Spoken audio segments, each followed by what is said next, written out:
we are going to start chapter number 15, food. Okay, chapter number 15, food. As you know, all living things need food to grow, है ना. Living and non living things में you have done कि living things को to stay alive, जिंदा रहने के लिए क्या चाहिए, खाना चाहिए, चाहे वो प्लांट्स हों, इधर प्लांट्स और ह्यूमन बीइंग्स और एनिमल्स. तो here we are going to discuss about food for the human beings. ठीक है. तो अब वी आर ईटिंग फूड, है ना. जीने के लिए, ज़िंदा रहने के लिए हम खाना खाते हैं. But food, which food are nutrients, यानी कौन से फूड जो हैं वो हमें अच्छे से न्यूट्रिशंस को देते हैं ताकि हम ग्रो भी करें और हेल्दी भी रहें, यानी हमारी ग्रोथ भी हो और साथ ही साथ हम हेल्दी भी बने रहें, फाइट कर सकें. अब हेल्दी रहने के लिए हमें न्यूट्रिएंट्स की ज़रूरत पड़ती है, ठीक है, और ग्रोथ के लिए. अब इट इज़ नॉट नेसेसरी कि all the things, all the nutrients are in one food.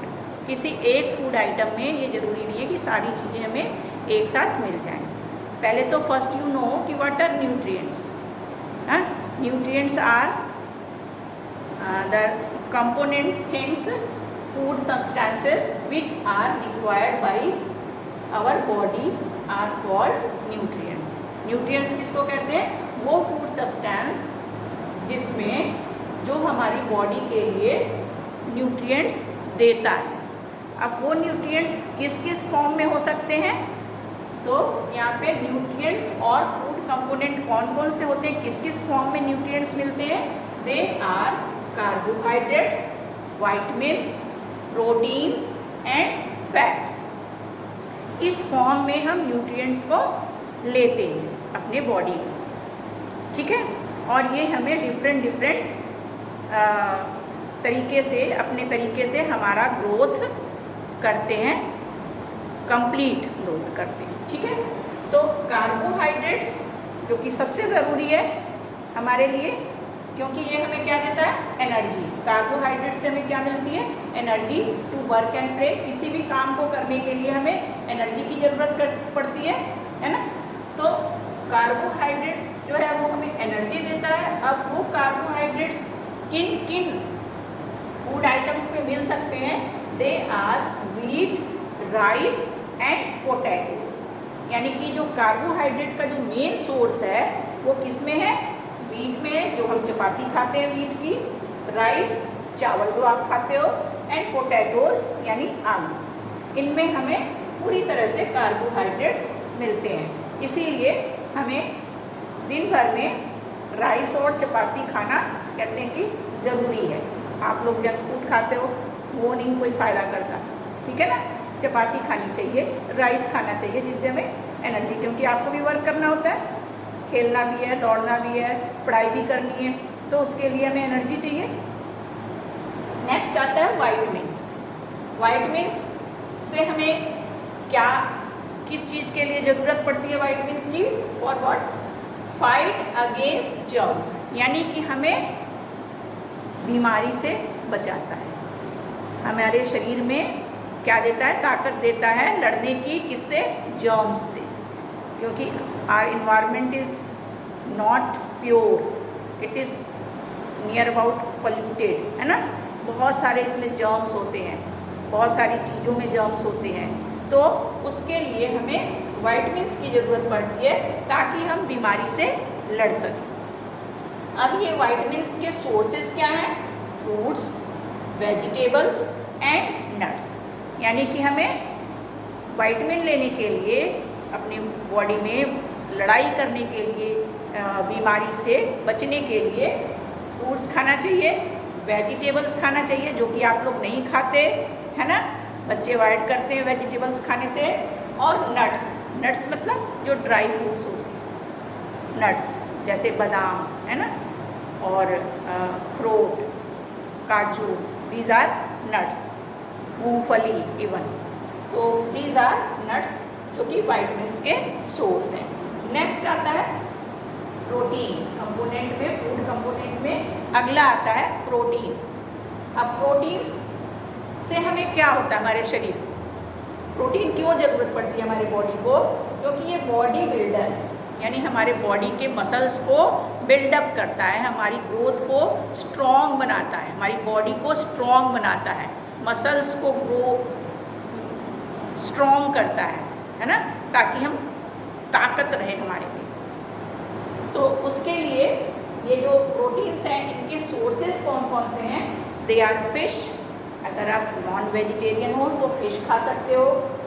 Milk, जो कि सभी लोग लेते हैं दिन में, इसीलिए कहते हैं कम से कम 2 टाइम्स यू टेक मिल्क, है ना, अपने फूड मील में मिल्क को शामिल करना चाहिए। एग्स, अंडे बच्चे खुश होके खाते हैं, तो एग्स। पल्सेस, खाने में हम चपाती के साथ और राइस के साथ वी ईट पल्सेस ना, तो पल्सेस में भी प्रोटीन बहुत ज़्यादा होता है, सोर्सेज है पल्सेस। साथ में curd, curd is also the source of protein, ठीक है। तो ये हो गया प्रोटीन्स। नेक्स्ट आता है फैट्स, यानी फूड कंपोनेंट में लास्ट में आता है फैट्स। फैट्स मतलब जो हमारे बॉडी को चर्बी देता है, जिसको कहते हैं फैट देता है।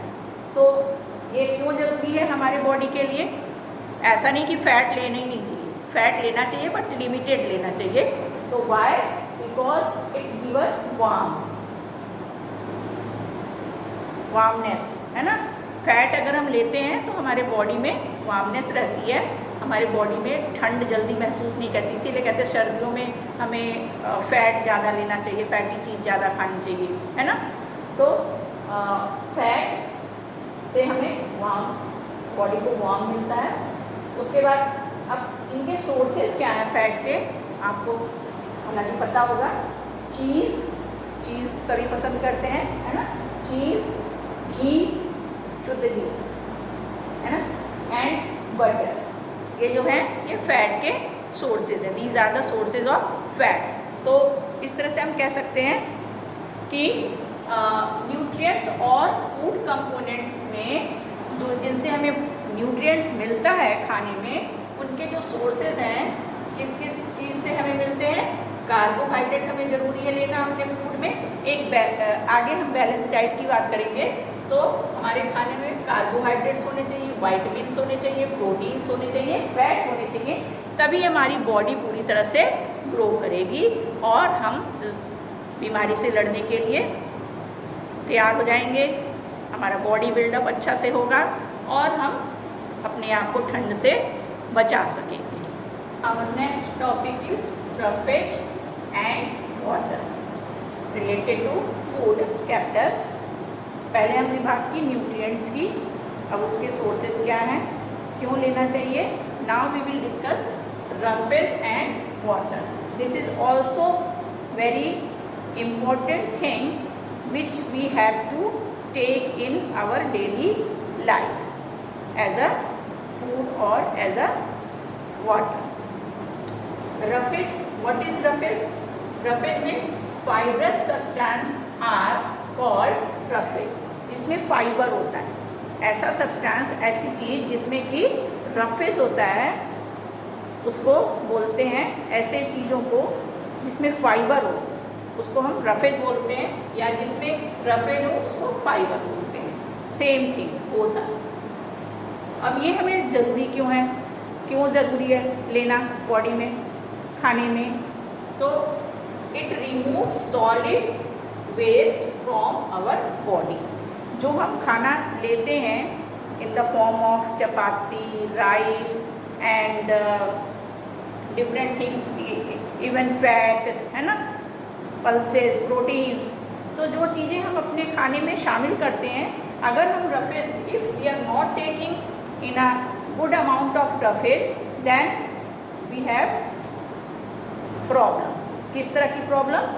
हमारे जो वेस्ट, सॉलिड वेस्ट हैं बॉडी में जो इकट्ठे होते हैं, जो आप मॉर्निंग में फ्रेश होने जाते हो, वो पास आउट करना मुश्किल हो जाएगा। जिसको कॉन्स्टिपेशन बोलते हैं, ठीक है। आप पंजाबी वर्ड में, पंजाबी में बोलते हैं कब्जी हो गया। वो क्यों होता है? क्योंकि आप फ्रूट्स नहीं खाते, वेजिटेबल्स नहीं खाते।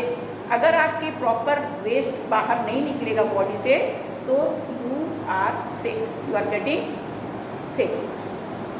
अब ये जो रफेज है वो हमें किन किन चीज़ों से मिल सकता है? सैलड, सैलड एक काइंड ऑफ लीव जो कि आप पढ़ चुके हो इससे पहले वाले चैप्टर में, वो लेना जरूरी है। रॉ वेजिटेबल्स जैसे ये rabbit and radish and carrot salad में हम खाते हैं, कुकुम्बर खाते हैं, तो इनमें बहुत सारा फाइबर होता है, साथ में वाटर भी होता है। और फ्रूट्स, इसके अलावा फ्रूट्स, ये सारे जो हैं ये सोर्सेज हैं रफेज के, इसलिए हमें अपने डेली खाने में इनको शामिल करना चाहिए। नेक्स्ट आता है वाटर।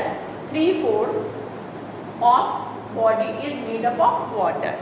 हमारा जो बॉडी का 3/4 पार्ट है वो किससे बना हुआ है? वाटर से बना हुआ है। जैसे अर्थ पे 3/4 पानी है ना, 77% के नियर अबाउट, वैसे ही हमारी बॉडी में भी बहुत सारा पानी है। तो अब जो वाटर है हमारे बॉडी में तो ऑलरेडी है ही है, लेकिन साथ में हमें पानी पीना भी चाहिए। उसको मेंटेन रखने के लिए, अपने बॉडी के टेम्परेचर को मेंटेन रखने के लिए हमें पानी की ज़रूरत पड़ती है। क्यों पड़ती है? फॉर ब्लड सर्कुलेशन, ब्लड को सर्कुलेट करता है प्रॉपर तरीके से, डाइजेशन के लिए और मेंटेनिंग बॉडी टेम्परेचर। अब ये तो करता ही करता है, साथ में flush out waste and toxins.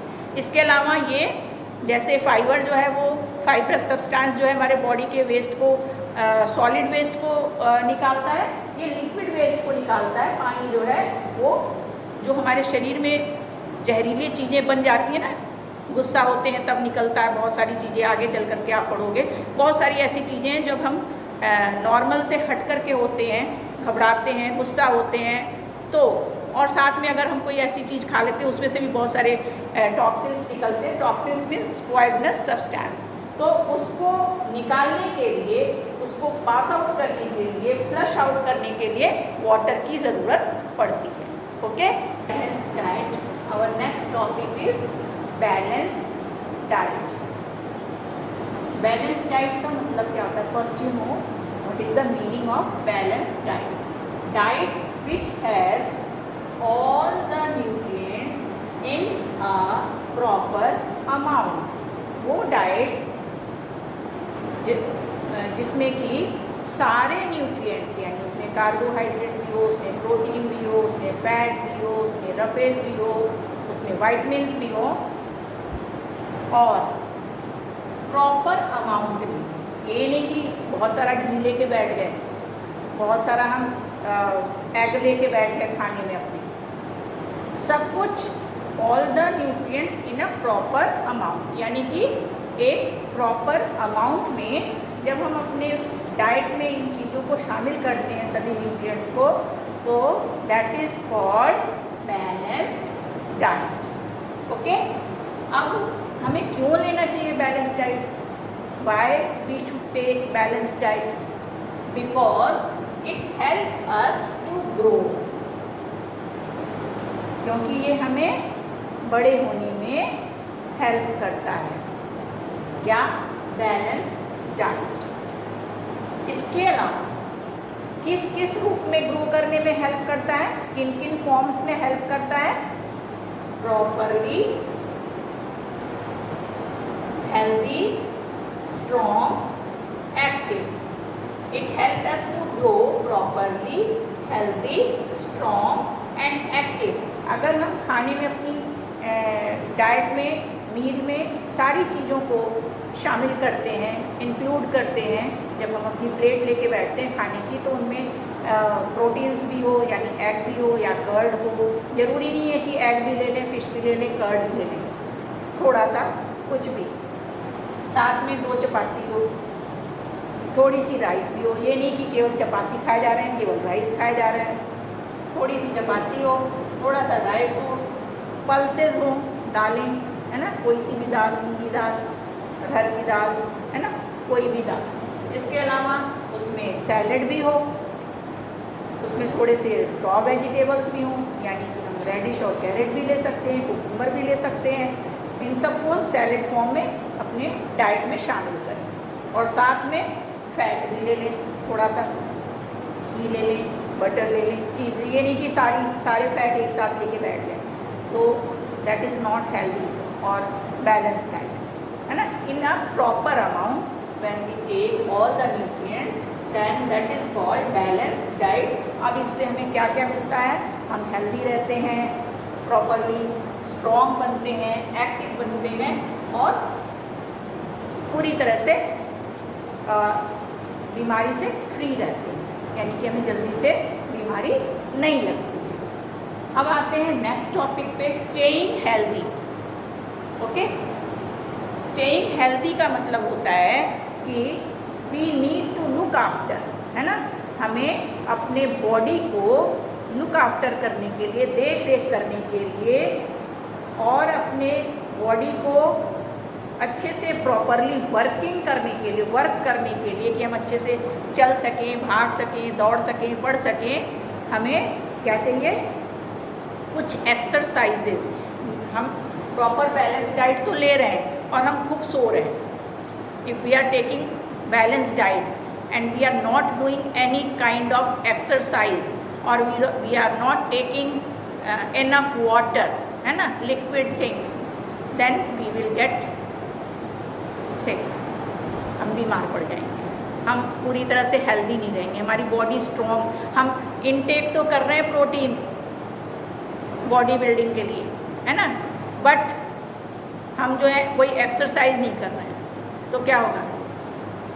We are not strong person, हम अच्छे स्ट्रॉन्ग नहीं बनेंगे, एक्टिव नहीं बनेंगे।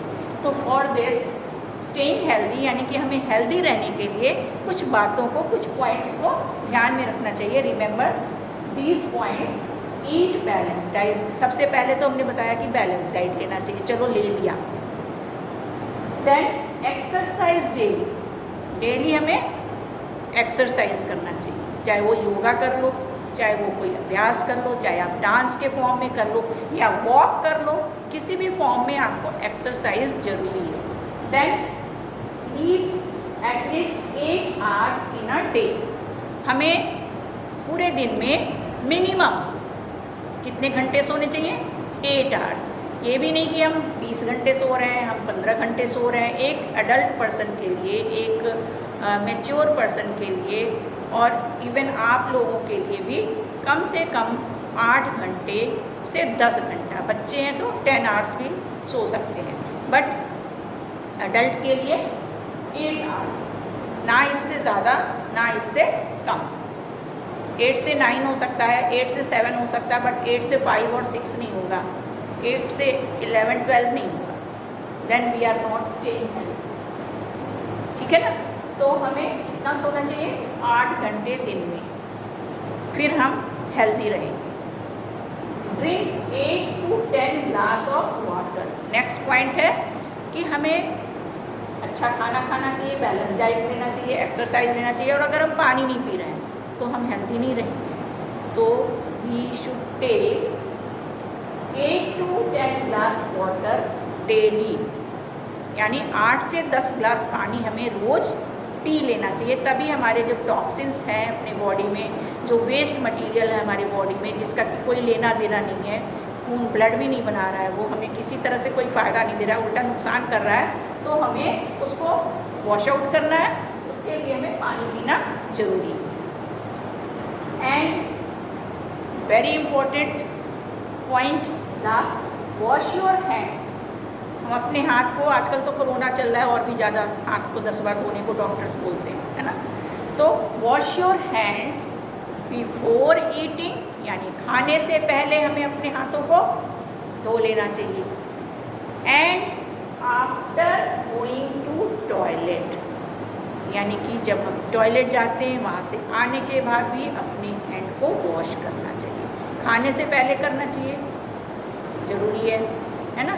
और जब भी हम टॉयलेट जाते हैं देन उसके बाद हमें अपने हैंड को वॉश कर लेना चाहिए। तो ये सारे जो पॉइंट्स हैं, if we are taking in our mind then and implement, दिमाग में रखें और उसको रोज़ के दिनचर्या में शामिल करें, तो we will stay healthy.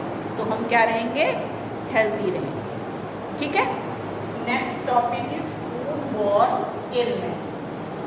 What is the meaning of food borne illness? जब हम खाना खाते हैं, we need food for surviving, है ना, for energy, for body building, balance diet लेना चाहिए, एक्सरसाइज लेना चाहिए, these are the things. But there is one important thing, that is food borne illness. हम ये सारा कुछ कर रहे हैं, बट जो हम खाना खा रहे हैं, जो फूड ले रहे हैं, वो कभी कभी हमें बीमार कर देता है। जैसे हमें टाइफाइड हो गया, हमें फूड पॉइजनिंग हो गई, है ना, बहुत टाइप की जो इलनेस है, बीमारी है, वो कई बार फूड से होती है। लूज़ मोशंस होने लगते हैं, स्टमक इन्फेक्शन हो जाता है, वॉमिटिंग होने लगती है, तो हम कहते हैं फूड पॉइजनिंग हो गई। और जनरली ये कब होता है? In the season off summer. गर्मी में जल्दी से फूड पॉइजनिंग होती है, क्योंकि जो फूड आइटम्स हैं वो जल्दी उनमें जर्म्स क्रिएट हो जाते हैं, है ना, जनरेट हो जाते हैं। तो फॉर दिस उसको हम कहते हैं फूड बॉर्न इलनेस। अब ये फूड बॉर्न इलनेस जो हम खाना खाते हैं, कई बार वो हमें बीमार कर देता है। मैंने आपको बताया, जिस खाने से हम बीमार होते हैं, तो हम कहते हैं फूड पॉइजनिंग हो गया, फूड पॉइजनिंग हो गया। यानी कि खाना जो है वो जहर बन जाता है और पेट में जा कर के हमें तंग करता है, स्टमक को इन्फेक्शन देता है। तो इसके लिए क्यों होता है? When we eat food containing germs. अब ये फूड पॉइजनिंग इलनेस कब कब होती है? जब हम वो खाना खाते हैं जिसमें कि ऑलरेडी जर्म्स हैं पहले से, यानी वो ठीक से धोए नहीं गए, ठीक से पके हुए नहीं हैं, है ना, नॉट कुक्ड प्रॉपरली और नॉट वॉश्ड प्रॉपरली, स्पॉयल और रॉ मीट, यानी कि जो खाना खराब हो गया। कई बार आप फ्रिज में रख दो या बाहर पड़ा होता है खाना, उसमें से स्मेल आने लगती है, उसको बोलते हैं कि स्पॉयल हो गया वो खाना। ठीक है। तो ना तो हमें स्पॉयल फूड खाना चाहिए, ना ही रॉ मीट खाना चाहिए। जो रॉ मीट यानी कच्चा मीट जिसको होता है, अर्ली ह्यूमंस खाते थे, तो वो बीमार भी पड़ते होंगे, है ना। बाद में उन्होंने खाना बनाना सीखा था, जब फायर सीख लिया था जनरेट करना, है ना, डिस्कवर कर लिया था फायर। तो स्पॉयल और रॉ मीट नहीं खाना चाहिए। Unwashed fruits and vegetables. और कौन से जो फूड आइटम्स हैं वो हमें बीमार करते हैं, जिससे हमें फूड पॉइजन हो सकती है? अनवॉश्ड यानी बिना धुले हुए। हमेशा आपके मम्मा बोलते हैं ना, वॉश करके बनाना खाना, वॉश करके एप्पल लेना, वॉश करके मैंगो खाना। तो वाई? या आपकी मम्मा वॉश करके ही फिर टेबल पे रख देती हैं आपको लेने के लिए। तो अनवॉश्ड फ्रूट्स एंड वेजिटेबल्स को हमें नहीं यूज़ करना चाहिए। We should avoid to eat unwashed fruits and vegetables. अगर हम इन बातों को ध्यान में रखते हैं, then we will not sick और illness due to food borne. यानी कि फूड से जो बीमारी होती है वो हमें नहीं होगी, अगर हम सारे लोग इन बातों को ध्यान में रखें। ठीक है। नेक्स्ट आता है कि अब हम कुछ फूड आइटम्स होते हैं जिनको हम रॉ खाते हैं, जैसे नट्स हैं, है ना, फ्रूट्स हैं, कुछ वेजिटेबल्स भी हैं जिनको मैंने सैलड में नाम दिया था। फूड को हम कुक क्यों करते हैं? कुकिंग क्यों करते? क्यों नहीं कच्चे ही खा लेते जैसे अर्ली ह्यूमंस खाते थे, जब उन्हें पता नहीं था कि इसको पकाया भी जाता है? बिकॉज जो कुक्ड फूड होता है वो एक तो makes the food tasty, food के टेस्ट को बढ़ाता है, बनाता है।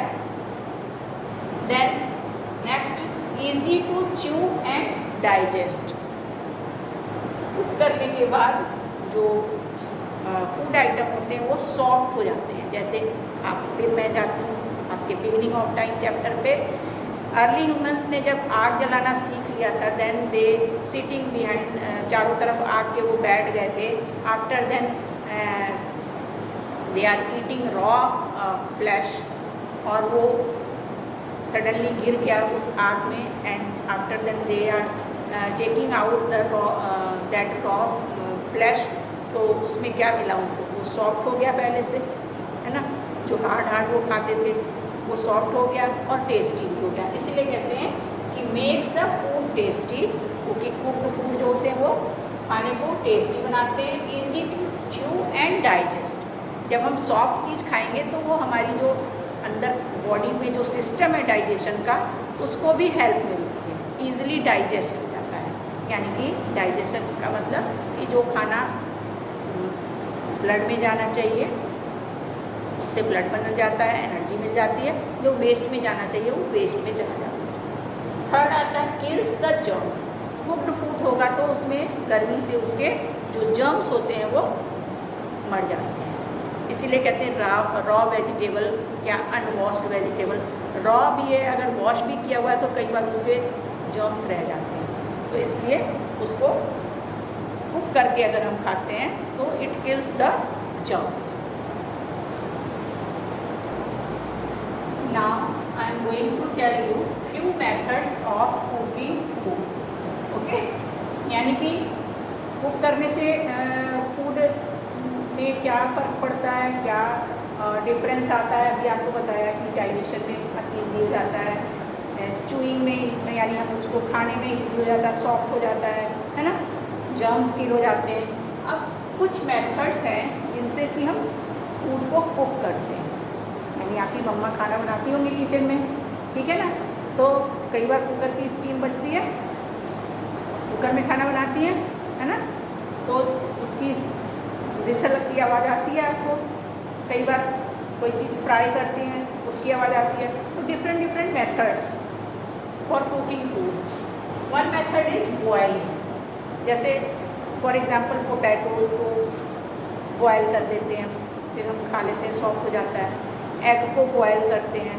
तो वन मेथड इज़ बॉयलिंग, इससे कोई भी रॉ फूड जो होता है वो सॉफ्ट हो जाता है। स्टीमिंग, नेक्स्ट है स्टीमिंग, यानी स्टीम से कोई चीज़ जब हम पकाते हैं, जैसे इडली होता है वो स्टीम में पकता है। एंड वन अनदर थिंग जिसको हम क्या बोलते हैं,